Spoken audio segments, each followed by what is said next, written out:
Nabi itu kalau menerangkan, saya ulang lagi, itu pas guyon ya rasional, pas serius ya rasional. Saya beri sekian contoh. Memang ini sesuatu yang saya tekuni. Saya punya kitab namanya Mizahun Nabi, guyonan-guyonan Nabi. Nabi itu kalau menerangkan kebenaran, sahabat ya punya mindset. Saya ulang lagi punya mindset. Misalnya Nabi pernah ngendikan, idzal taqal muslimani bisayfihima fal qatil wal maqtul finnar. Jika dua orang muslim bertarung sama-sama pedang bawa senjata, maka yang membunuh maupun yang dibunuh sama-sama masuk neraka. Masuk neraka loh ya, tidak ada jaminan abadi apa enggak, karena ini orang muslim, tapi setelahnya masuk neraka. Terus Nabi dibantah sama sahabat, ya Rasulullah hada al-qatil fama balul maqtul. Oke, kalau pembunuhnya masuk neraka kita terima, tapi kalau yang dibunuh dosanya apa kok sampai harus masuk neraka? Nabi jawabannya itu simpel sekali. Innahu kana harison ala qatli sahibi. Dia itu nasibnya maktul, tapi komitmennya atau mentalnya qatil. Coba, ketika dia terbunuh itu kan faktual, faktanya terbunuh, tapi mentalnya pembunuh. Cuma nasibnya saja sial, terbunuh, tapi mentalnya pembunuh, karena dia ketika duel ya sama-sama ingin. Nah, karena mentalnya pembunuh, maka dia tetap masuk neraka. Makanya saya berkali-kali bilang, kalau ada orang rebutan istri, zaman pacar rebutan kalah, tidak usah disakeni, mentalnya juga perebut. Cuma kalah saja gitu. Itu Rasulullah segampang itu menerangkan. Sahabat akhirnya nerima, oh iya ya ternyata yang maktul, yang terbunuh mentalnya juga pembunuh atau qatil. Menerima sahabat. Nah, beda dengan, makanya terus secara fikih diterangkan, kalau maktulnya tidak bermental pembunuh, ya beda kan? Berarti tidak saling ingin membunuh. Jelas ya, makanya sahabat dijelaskan oleh Nabi, innahu kana harison ala qatli sahibih. Dia sebetulnya sangat berkeinginan, harison itu berkeinginan sangat membunuh saudaranya. Nah, karena keinginan itu berarti berstatus qatil. Cuma nasibnya maktul. Berarti maktul itu status nasib. Tapi status dia tetap qatil, pembunuh. Nah, karena statusnya pembunuh, maka dia tetap masuk.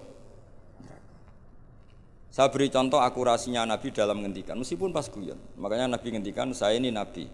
Pas emosi yang ngendikan benar, pas santai yang ngendikan benar, bahkan pas guyon pun ngendikan benar. Kalau kita kan enggak, kalau emosi kan tidak terkontrol. Kalau Nabi itu enggak, ketika emosi pun masih terkontrol, termasuk pas guyon. Masyhur itu di beberapa kitab hadis. Ada seorang sepuh main ke Nabi, kalau sekarang kira-kira jam 4 itu atau jam 5. Terus beliau ketika konsultasi hukum sama Nabi tergesa-gesa pulang. Ditanya, kenapa kamu tergesa-gesa pulang? Tadi saya kesini jalan kaki ya Rasulullah, sehingga kalau saya pulang agak sorean nanti saya keburu huru bisamsi, matahari terbenam. Nabi dengan rileksnya bilang la ahmilan naka alibni naqah, karena ini perempuan tua, dan nanti tak pinjemin anak unta saya. Terus si orang tua tadi protes, apa yang bisa saya perbuat dengan anaknya unta? Nabi ya senyum saja, terus ngaji lagi. Nabi ngaji lagi sampai dekati huru bisamsi. Terus nyuruh sahabat, ini untaku pinjamkan dia. Dipinjemin unta tua, ya unta betul unta tua yang layak ditangani. Ya Rasulullah katanya anaknya unta, ini kok untanya tua? Ya meskipun tua anaknya unta ini kata dia. Ya, jadi Nabi gayanya itu kan. Jadi ya, unta meskipun tua namanya apa? Ya anaknya unta kan. Andai kan Nabi kayak kamu mungkin diterusin, orang masih tua ya anak unta orang anakmu gitu. Tapi Nabi tentu tidak akan ngendikan buruk gitu. Jadi Nabi guyon aja masih. Itu kan mengundang orang tawa, tapi ya enggak bohong. Coba unta itu anaknya siapa? Meskipun tua. Tapi pikiran kita kan kalau anaknya unta itu kecil, yang nyuruh gitu itu siapa? Makanya dalam dunia kiai itu suka kelakar. Memang itu bagian dari kiai. Mungkin kalau orang yang enggak ngerti dunia kiai, saya ini anaknya kiai, cucunya kiai, buyut-buyut saya kiai. Jadi kelakar itu kayak kewajiban. Dulu kalau kiai di kota sebagian itu iskal. Banyak kiai kota yang tanya saya, kenapa Gus kiai alim itu kok seneng guyon? Saya tanya, kamu tanya apa gugat? Gitu. Kalau tanya tak jawab, kalau gugat enggak. Gitu. Tanya Gus. Begini cara berpikir kiai ini, maaf ya ini mungkin beda. Kalau adat kiai itu gini, masyarakat itu kan menyimpan segudang pertanyaan agama. Dan itu malu kalau kita terlalu wibawa. Segan. Kiai itu kan sudah alim, orang walim itu bawaannya wibawa. Kalau enggak kelakar itu orang enggak berani tanya. Sehingga memang kiai harus punya sisi rileks supaya yang tergumpal pertanyaan berani mengutarakan. Meskipun harus punya sisi aura karisma untuk menjaga wibawa agama. Dan kiai itu bisa semua, ya kadang karismatik, kadang guyon. Ya seperti kita ngadepi anak istri kan gitu, kadang kita wibawa di jam belajar. Tapi kalau sampean wahai blojo terus wibawa istri tidak berani, bisa gak ada masakan gitu. Ada saat kita harus kelakar. Makanya Rasulullah itu saking seringnya kelakar itu sampai orang tanya itu urusan pribadi sekali. Ya Rasulullah tadi saya hubungan suami istri, hubungan intim, lalu tidak keluar mani, tidak inzal. Saya harus gimana? Harus wajib mandi enggak? Itu ditanyakan. Karena Nabi kalau sekali rileks, sekali kelakar itu, sekali guyon, itu sahabat halal pribadi saja ditanyakan. Andai kan Nabi terlalu wibawa, maka hal-hal harian yang terkait suami istri tidak terkuak. Sampai ada seorang perempuan ngaji itu tanya, ya Rasulullah kalau perempuan bermimpi keluar mani gimana? Itu perempuan pinggirnya itu menghujat, kamu itu bikin kita malu di depan Rasulullah. Masa gitu ditanyakan? Nabi rileks jawab, innallaha la yastahi minal haq. Allah itu tidak malu membicarakan sesuatu yang hak. Jadi itu kenapa kiai-kiai itu jaga energi guyon, karena kalau sampean memang bisanya guyon, mau tidak mau harus guyon. Itu karena tadi untuk menjaga energi tadi. Makanya ada cerita di hadis.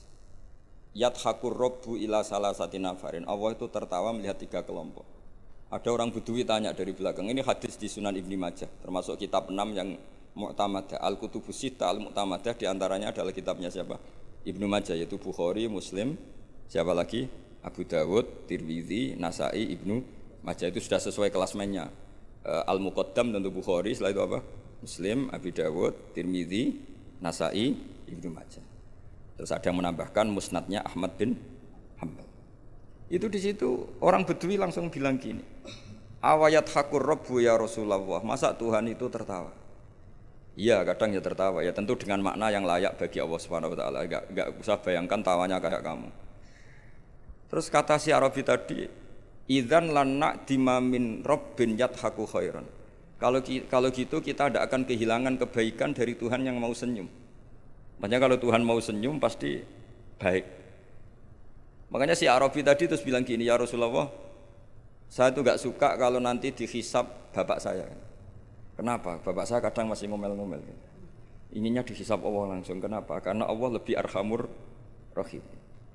Jadi dulu itu Nabi itu mensuasanakan ngaji itu rileks. Sehingga kadang Nabi itu ya didebat dengan sesuatu yang Nabi sendiri kaget. Misalnya Nabi pas khutbah itu masyhur. Khutbah nerangkan kiamat. Ya pas khutbah Jumat nerangkan kiamat. Ada orang Bedui yang gini, ya Rasulullah jenengan ngomong kiamat terus tapi enggak jelas tanggalnya. Itu lalu mata sa'ah kiamat itu kapan? Kamu bicarakan terus tapi enggak jelas tanggalnya. Mata sa'ah kiamat itu kapan? Bagi Arabi tadi ini orang aneh, ngomong kiamat kok enggak jelas tanggalnya. Paling enggak 2012 kan itu. Saya dulu itu sampai ditanya sama Gus-Gus itu di SMS Kiai, Gus nego kiamat teng pundi pas kiamat 2012. Tak jawab, ya nunggu di sini ngopi sama saya kata saya. Ya karena saking nggak yakinnya masa kiamat ada tanggalnya. Mata sa'ah. Terus Nabi itu terus saja khutbah. Sahabat yang di belakang itu beranalisis. Oh Nabi tidak dengar, lam yasma. Ada yang analisis, enggak dengar tapi enggak berkenan karena pas khutbah kok ditanya. Berarti 2 analisis. Lam yasma, Nabi enggak ngerespon karena enggak dengar. Yang kedua menganalisis kariha maqal. Nabi memang enggak berkenan ketika khutbah kok dicela pertanyaan. Tapi akhirnya diulang lagi. Arabi tadi pede sampai diulang 3 kali. Akhirnya Nabi jawab. Wah, ini kalau enggak dijawab ngomong terus ini orang gitu. Ngomong Bedui itu. Akhirnya Nabi tanya, kamu siapa yang tanya kiamat kapan? Saya Rasulullah, kiamat kapan? Kau bicarakan terus tapi enggak jelas tanggalnya. Nabi balik tanya, ma'atattalah. Lalu persiapan kamu apa kalau terjadi kiamat? Gantian Nabi tanya. Jawabnya Arabi tadi, fa wa ma'atattalah kabira sholatin wala siyamin walakinni uhibbuka. Ya kalau saya ya enggak ada persiapan Nabi, salat saya standar, puasa standar enggak lebih. Tapi saya mencintai kamu ya Rasulullah. Terus masyhur itu jadi hadis populer, almar'u ma'aman ahabba, sebagian riwayat anta ma'aman ahbab. Makanya riwayat itu kenapa masyhur begitu populer, karena dikatakan Nabi ketika ngendikan di depan umum. Itu sahabat yang membenci Arabi ini, Bedui ini jadi mencintai semua. Kemarin mangkel karena enggak sopan. Tapi barokahnya Arabi tadi Nabi ngendikan almar'u ma'aman ahabba. Sebagai riwayat yuhsyarul mar'u ma'aman ahabba. Ada redaksi lain anta ma'aman ahbabta. Bahwa kamu nanti di akhirat berserta orang yang kamu cintai. Makanya sahabat senang, kita tidak akan punya amal kayak Rasulullah. Kita tidak akan sesoleh Rasulullah. Tapi kita mencintai Rasulullah. Dan barokahnya mencintai itu kita berharap nanti bersama Rasul. Kan gak mungkin rombongan Rasulullah malaikat-malaikat berani macam-macam, kan kalah kelas. Misalnya kamu masuk ruangan mana-mana bersama rektor, masa diaudit ada keperluan apa, kan gak berani tanya. Rasulullah itu afdhalul khalqi. Jika kalau kemana-mana dipimpin Rasulullah pasti malaikat gak ngecek. Masa rombongan Rasulullah ditanya, Nabi ini berapa masuk surga enggak, yang bener aja kan gak? Kan gak berani, kan sungkan ketuanya apa? Sungkan ketuanya. Padahal nanti itu yaumanat kullu unasim bi imamihim, semua orang dipanggil itu berdasar ketuanya. Yang repot punya ketua enggak jelas. Ketuanya aja enggak jelas surganya apalagi anak. Tapi kalau kita ikut ketuanya Nabi kan. Makanya dalam kitab-kitab wali ini ada kitabnya. Sampean boleh percaya boleh enggak, tapi jelas ada kitabnya. Ali radhiyallahu anhu itu pernah minta sama Allah, ya Allah beri saya hak mukasyafah. Hak bisa melihat alam gaib. Karena saya ini mangkel itu artinya mangkel Jawa itu kan tidak harus benci ya. Orang sekeren Umar itu kan terkenal zaman di dunia itu temperamental, gampang marah. Setiap orang pernah dibentak, kenangannya orang sama Umar pernah dibentak. Terus dia mangkel sama Sidina Ali, mangkel Jawa Jawa, jajal wani nyetak malaikat Taura gitu. Makanya itu aja itu. Hanya dia minta ya Allah saya ingin kasaf itu ngalami satu mukasyafah, melihat Umar ketika ngadepi mungkar nakir. Mungkar nakir datang dengan penampilan kayak gitu, digambarkan Ali itu ainahu kal kidril ghali, matanya itu kayak apa itu kidron itu apa itu mana itu yang dipakai masak itu kendil itu apa priok yang menganga. Wah seneng Sayyidina Ali. Wah malaikat mungkar nakir datang dengan penampilan gitu seneng karena ingin melihat groginya Umar. Itu cita-cita terbesarnya tuh melihat groginya Umar. Kayak kita mangkel sama menteri itu terus kepingin lihat ditangkap KPK kayak apa gitu. Kalau pas mangkel ya. Kalau pas mangkel mesti nunggu jatuhnya kan. Mungkin ya gitu lah. Kalau kamu mangkel saya kan nunggu jatuhnya, tapi itu dolim itu orang kok nunggu jatuhnya. Akhirnya Sayyidina Umar tuh sali seneng, wah ini mesti Umar takut. Ternyata enggak. Umar berdiri. Dua malaikat tuh dibentak. Hai malaikat, kamu tahu ngadepin siapa? Enak saja kamu gitu. Lemangnya kamu siapa? Saya temannya kekasih bosmu, kekasih Sayyidukum. Saya ini temannya kekasih bosmu, maksudnya Allah. Maksudnya temannya Nabi Muhammad. Nabi Muhammad kan kekasihnya Allah. Bu yang sopan ngadepi temannya kekasihnya Allah. Saya malaikat ini komunikasi sama Allah disuruh. Ya memangnya kamu harus sopan, jangan seperti itu. Artinya Sayyidina Ali terus bilang, ternyata Umar itu galak sampai mati. Galak sampai mati.